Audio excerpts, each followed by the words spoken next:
السلام عليكم ورحمة الله وبركاته. أهلا بيكم في فيديو جديد.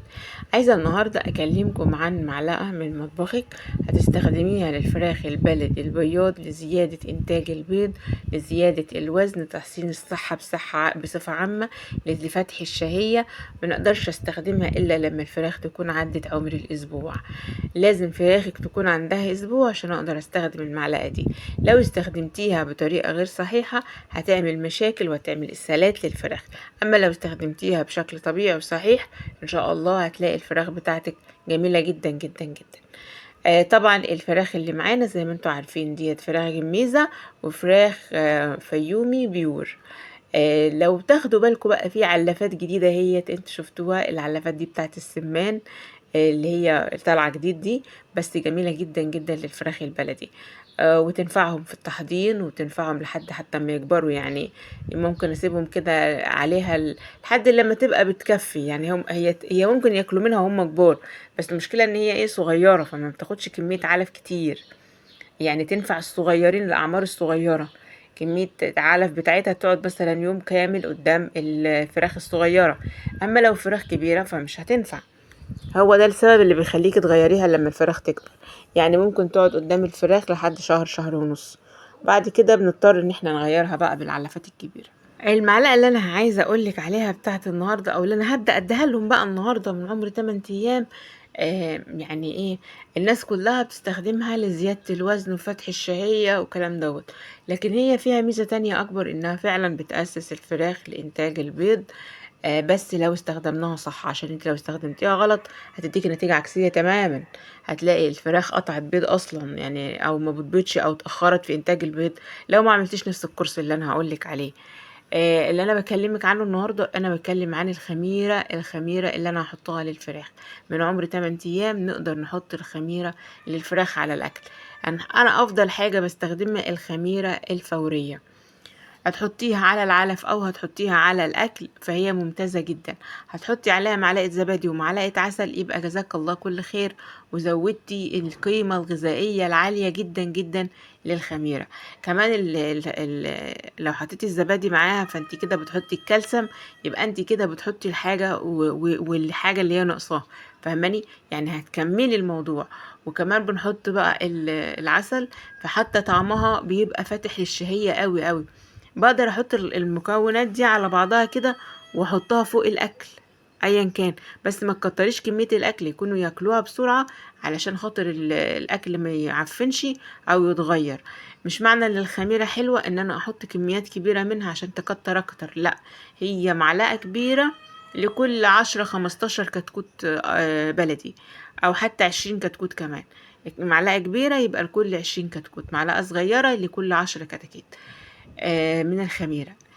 والزبادي بقى زيها، يعني اللي حطيت الزبادي لو حطيتي معلقة كبيرة مش هتعمل حاجة. العسل الأسمر هنحط معلقة، وكل ما يكبروا ممكن نزود كميته. برضو الفراخ كل ما تكبر ممكن نزود كمية العلف البتاع دي الخميرة شوية. الخميرة بقى في ناس ممكن تحطها باستمرار فتلاقي ان الفراخ ما بيضتش وتأخرت في انتاج البيض، بسبب ان الخميرة بتاخد الكالسيوم من، او بتمنع او بتقلل من امتصاص الكالسيوم في الجسم. فتلاقي الفرخ بقى عنده هشاشة عظام وما بقاش، ولما يجي يبيض تلاقيه اتأخر في البيض. ولو ما تبيض كمان تلاقي قشرة البيض ضعيفة. طب هي دي الفوائد اللي انت بتقولي عليها للخميرة؟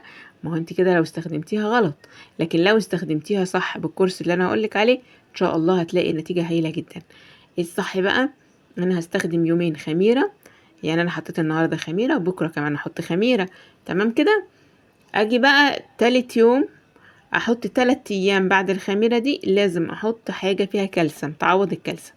اما ان انا بحط دي 3 اف وده رهيب جدا. دي 3 اف ده مكمل غذائي بشري، هتلاقيه في الصيدلية البشري ورخيص مش غالي. بحط قرص واطحنه على 3 لتر مية لمدة 3 ايام بعد الخميرة. او اجيب كلسمات اسمها كده، يعني كلسم، بس هي العلبة اسمها كلسمات بشري برضو، كبسولة واحطها على 3 لتر مية لمدة 3 ايام ورا بعض. كده انا بعوض الكالسيوم اللي هينقص من من الفراخ. يبقى انا كده اديت الفراخ السيلينيوم والكالسيوم، واديتهم كمان المركبات المهمة والخطيرة اللي موجودة جوه الخميرة، وحافظت على صحة الفراخ بتاعتي، وحافظت على شهيتها وعلى سحبها للعلف وعلى صحتها، بجد هتبقى كده الكورس ده ممتاز جدا. حتى لو فراخك كبيرة وقطع بيض وعايزة تخليها ترجع تبيض تاني، ممكن تعملي ليها الموضوع ده. بكده تلاقي الفراخ بتاعتك ريشها حلو بيلمع، صحتها حلوة، الطربوش بتاعها احمر، متغذية، تحسي كأنها جاية من مزرعة. فراخ جاية من مزرعة، مش فراخ متربية في البيت تعبانة وهلكانة وضعيفة ومتبهدلة. كمان الحاجات اللي بتخلي الفراخ متبهدلة قوي عدم تظبيط درجات الحرارة. يعني انك تحطيهم في حتة كاتمة فيقوموا يعرقوا ويكمكموا مية ويبقى ريشهم مبلول مية ومتبهدلين. طب ما ده طبيعي ان الفراخ تبقى تعبانة معاكي. اهم حاجة التهوية الجيدة، المساحة المناسبة، المكان يكون حلو، مش حر قوي مش ساقعة قوي. الفراخ البلدي من ميزاتها انها بتستحمل الحرارة العالية.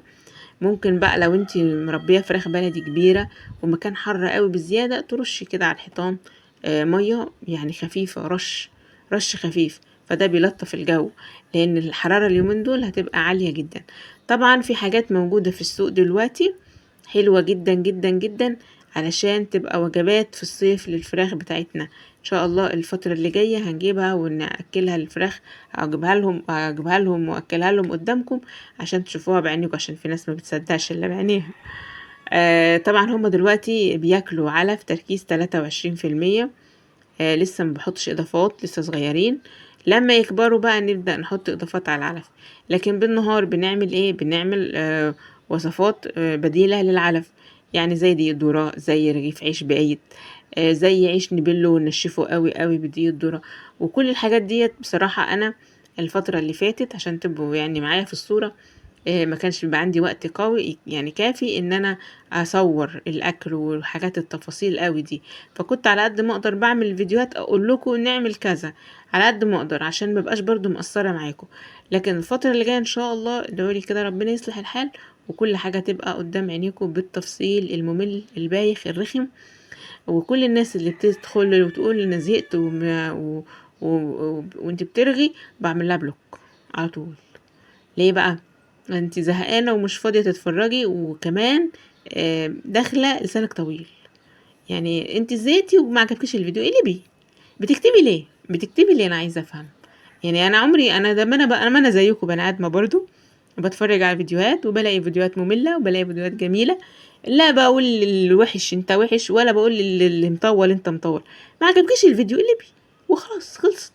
انما انك تقعدي تكتبي فده معناه ان انت حد مش كويس وما بيهتمش بمشاعر غيره. فعلى طول انا ما بحبش النوعيه دي